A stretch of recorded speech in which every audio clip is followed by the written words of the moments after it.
What's going on YouTube? It is Trenton Gibson, and today we have none other than my favorite shooting guard in college basketball. Now, his name is Ryan Conwell, and he plays for the number 6 Louisville Cardinals. Last week, he had an amazing performance with 32 points, and it was very efficient. So I want to jump into the film, show you how we can get better, and show you why he's my favorite two guard. Now, let's get to it, and welcome to the program. Okay, Ryan Conwell. So he had 32 points last game. We're playing NJIT up in New Jersey, I believe, and we're at home, so it's gonna be a good game. All right, so let's get into it. First play. Now it's the first possession, right off the jump ball, 19 seconds, like I said, and let's see what happens. First play, we got a skip pass, 2 close. We got a flare over here, decent flare. We got 2 guys closing out, and what we gonna do? So that already shows you what type of timing he's on, what type of guy he is, ready to shoot. He has the green light and a lethal shooter. And let's get to this other one. All right, so we skip it. We're moving it through the offense. Look, step up ball screen. Step up ball screen, good hit. Already attempt. So this is less than 2 minutes in. We got 2 3-point shots attempts up, right? He's a good shooter, and let's see. Let's see why he shoots his ball. Like I said, he's a level 5 shooter, 5 out of 5 shooter, in my opinion. So it comes down. Too late, too late.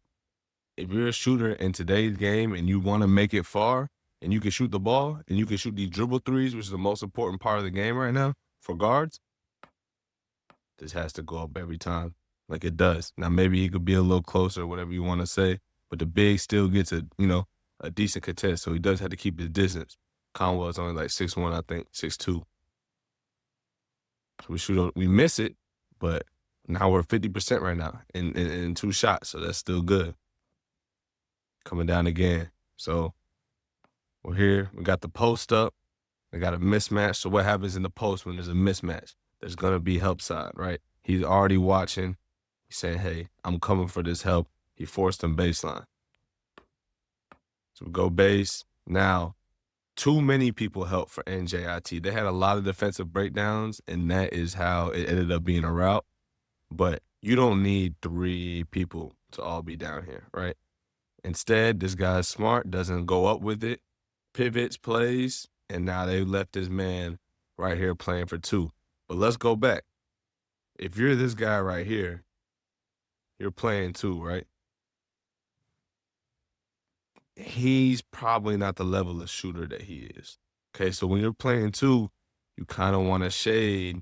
At least you can have your body in front of him so he doesn't cut, but you have to know this pass is coming here, right? When you know that pass is coming here, then you can anticipate it and get to the closeout as soon as it leaves his hands. But it doesn't happen. Once again, not the best defensive team. He's late. Green. Like, that's what it's going to be. It's what it's going to be. Another example. Okay. One thing I like about Ryan Conwell is he does not over dribble. He is an amazing scorer of the basketball, but he's concise with his dribbles, right? He knows his game. So come through, we got a pick. What happens? So now we got a hedge. He done hit 2 threes already. We know we can't, they know they had to contain him, already losing pretty big. So what happens? They hedge. He takes 1 dribble, sees he don't have nothing. He could hit this, but okay, no. Pitch ahead, right? Just gets it out of his hands. And what happens when he pitches it ahead, gets it out of his hands? They're running action right here. Okay. The ball's gonna come back to you. If you get it off, get it out of your hands, the ball will come back to you.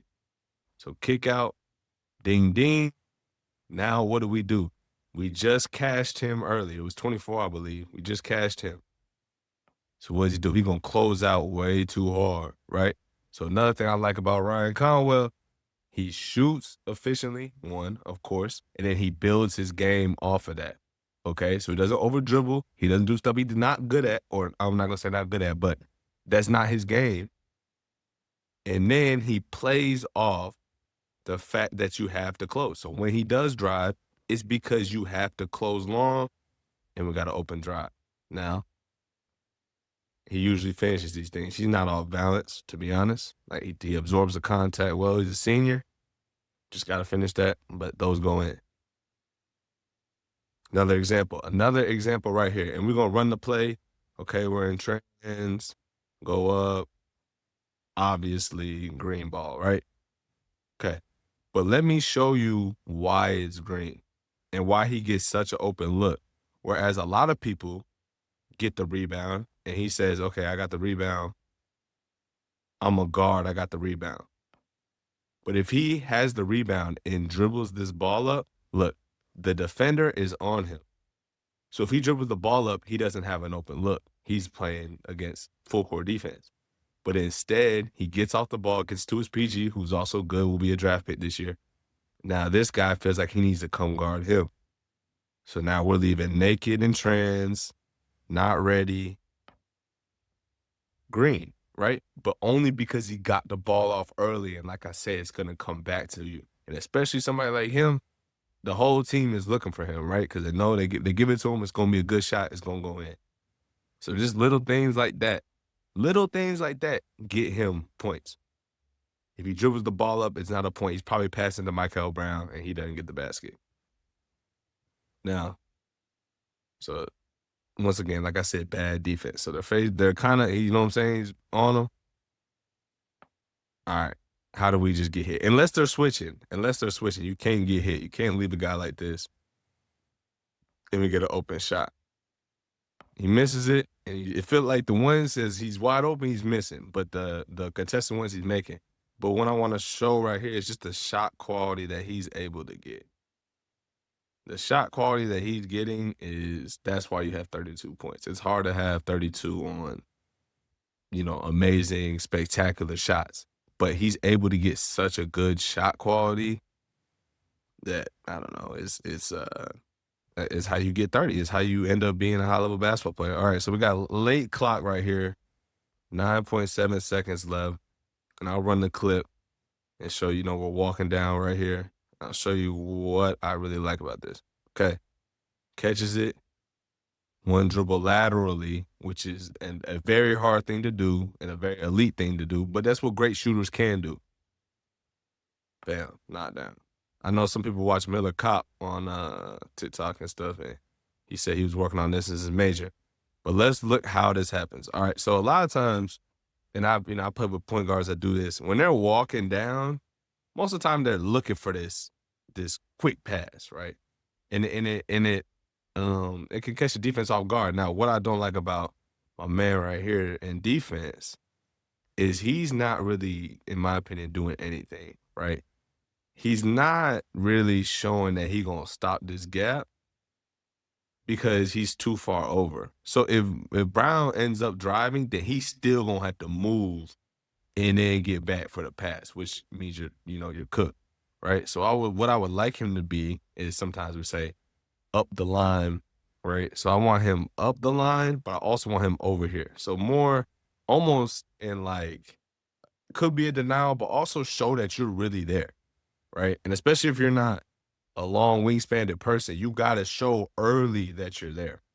Okay. So what happens if he cuts? If Conwell were to cut, then he's stepping up, you know what I'm saying? So you really won't get beat too much. But since he's so flat, then he's already like he's so flat right now that he has to come chin over his toes to contest this. So Conwell reads it, and he creates great separation. Nothing you can do, right? So if you can get this little side dribble into your game, and another thing you can do, let's say you get this side dribble into the game. So you get this side dribble, and he does cut you off. But most of the time when he cuts you off, he'll be on your hip already. So you can 1-2, hold it. You see he cuts you off. Now we're going downhill, right? So great move. This is great, something great to set your game up off of. And if you can shoot the ball, you can almost do anything in basketball, to be honest. All right, so we're coming down. Second half, already up 34 points. But like I said, it's early. He's active early. He's trying to get to it early. So, okay, we get it. Fumble the pass a little bit, but one more. And like I said, NJIT not playing any defense. And the ones he's wide open, he's not making. So if he would have made the open ones, it'd be 45 points. Another example, coming down. Looks like they're playing a little bit of a zone right now. Right? So we come down. Maybe we're reading it zone. I think maybe a few other possessions has been zone. But so what do we do against zone? One of the best things to do, set this pick, make this guy guard him. You kick it. Now he's in no man's land, right? He has to step up. He want more. He steps up. This guy's rolling, takes him, and we got a layup, right? So that's what you want to do with a zone. You want to overload it. But what we do, okay, he has to stunt. I mean, we're leaving an open shot, and he doesn't stunt. Like I said, they're not playing very good defense. Does his thing, green, right? So now we're seeing a little pattern. He likes, shooting it off the right hand. Dribble right hand to his left. I mean, getting back to his left hand shot. Easy money. I mean, it's target practice. All right, one I think he wouldn't like, and I think out of all the shots we've shown, this literally is his whole shot chart that I'm showing you. One thing I feel like he would want back, I mean, great shooter, but we got the skip. Now Michael Brown is capable shooter, very capable. So it's not like, he sucks or like, it's a 5-man, we're not going to want more. I think if you look back, maybe he would like to want more. Now, like I said, we're up 34 points, so it's not, it's not end all be all, but I think he would like to want more of that back. Another example, he does want more of this one here, and he's a willing passer, so I know he's just feeling it, want to get his shots up. I understand that, but all right, one more back. Now, okay. So if you watched the video of Kion Anthony last time, I showed you guys weren't closing out very far. Guys were stopping their closeout here, which if you're not making shots, they will. But okay, now his closeout gets to outside three-point line. So if he's outside three-point line, full body to body, we drive it. Now, all right, so he gets this first bump right here. He gets his first bump. It's not too much of a bump, but it is arm extended a little bit, right? The refs can see that he's taking body. So now when he goes for the second body, no matter what, it's offensive foul. Now, did he hit him this hard? Did he blast him like that? I mean, I don't know if he hit him that hard, but they always going to call it, right? So let's go back and show what he could have done differently. What I would like him to do, he gets this bump. Now, instead of going for another bump, maybe do a pound step back. Now he's created space for himself. So now he has a little mid-range shot right here, which I know a lot of people don't like, but good shooters can pretty much shoot anywhere. So mid-range shot, if the guy tries to close the gap, then you can go by him. But if you go one bump and you get away with it, you most likely will get away with it. But that second bump, a good defender is going to fall down no matter what happens, and it's going to be offensive foul. 2 bumps, then and it goes offensive. All right, so we got the pick and roll. This guy's helping to absorb the roll. He's helping. So we got a skip. Now, it is an errant pass, but maybe it's better if the guy's just in the deep corner anyway. But nonetheless, we catch the ball. Good. One more. Now, once again, this is what being a good shooter of the basketball allows you to do. Catch it. Look. He's at, I don't know, 35 feet, maybe 34 feet, whatever. He's back here, and the defense is outside of three-point line, right?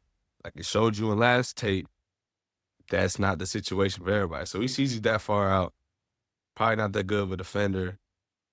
And I like how he even though he got the offensive foul last time, he's keeping engagement with the body of this guy. And he goes for a right hand. So he's going offhand lay, right? That's tough.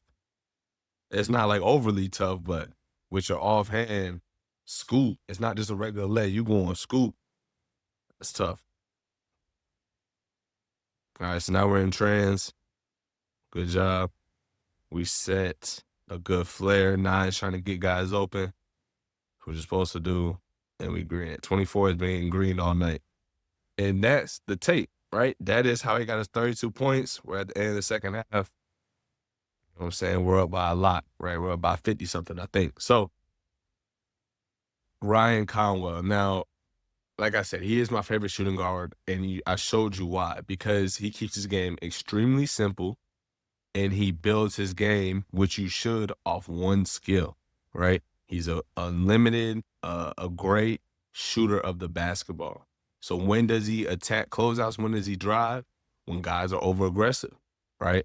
What happens if they close out over aggressive and he has space on 3-point line? You see, he gets to that right hand dribble, makes space for himself, gets to his shot, right? He knows that he's a two guard. He knows that he's a great scorer, and he plays to that. That's why he's my favorite two guard. That's why he will be someone special in March, and that's why he'll be a March superstar. So I appreciate you watching. Tap in with me. We're going to keep breaking down film. We'll have a video out Sunday this weekend, the game of the week. So appreciate it. Tap in with me and like, comment, and subscribe, man.